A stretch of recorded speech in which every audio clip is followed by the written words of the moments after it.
So in debunking conventional science,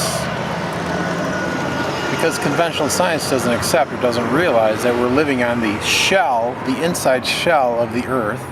You can imagine like a basketball. We're living on the inside of that shell. And there's a layer of glass inside the shell as well at 100 kilometers. And then there's space where the sun and the moon and the planets orbit. And then there's a celestial sphere where all the stars are encased, and the stars are very small. They're created by sonoluminescence, which you can create in a laboratory. All the stars are tiny.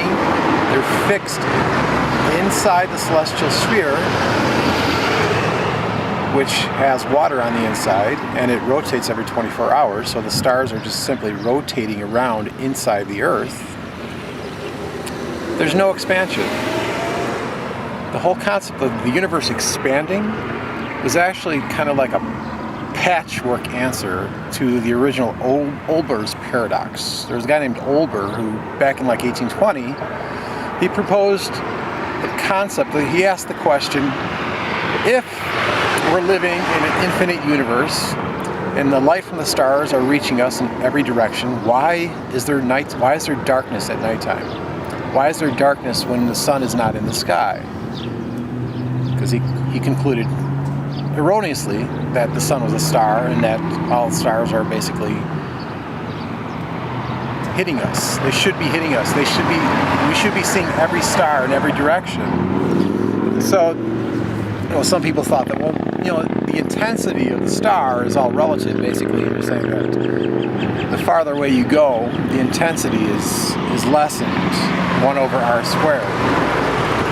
But then they would say, well, no, that intensity is balanced out because, like, in any given sphere that's closer to you, a sphere of stars that's closer to you, even though the intensity of those stars is greater than the intensity in a sphere of stars that is further away from you, the density of stars is not as dense as the density of stars from a farther away shell, or a larger shell away from you. So it was a paradox to them. They couldn't figure out why there was darkness. So back in 1920, 30, Edwin Hubble comes along. So Edwin Hubble comes along and he plays with the spectroscope, and he finds out that the stars have a color shift to them.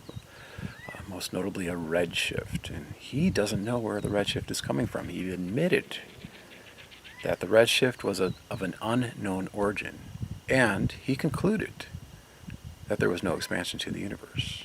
However, that's not how modern scientific man interpreted that.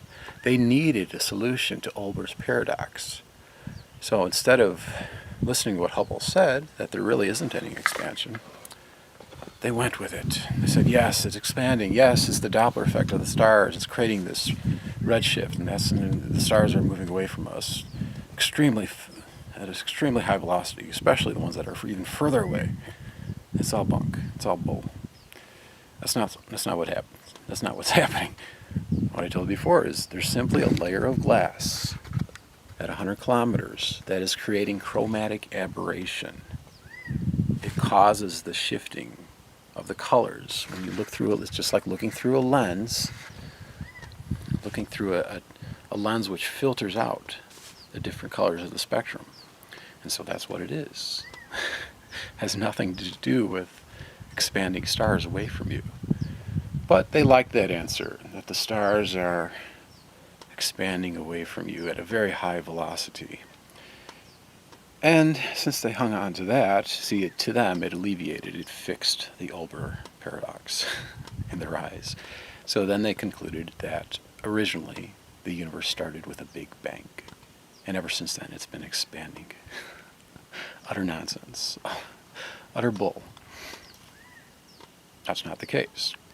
If you understand the true nature of the universe, how I told you that we're living inside the Earth's shell, there's a layer of glass in the sky, there's inner space where the sun, the moon, the planets are, and then there's the inner celestial sphere where all the stars are embedded in the water, created by sonoluminescence. The stars are not moving away from you. They're fixed. They're just rotating. That's all it is. And there's ice attached to this glass at 100 kilometers. It's going to all come crashing down.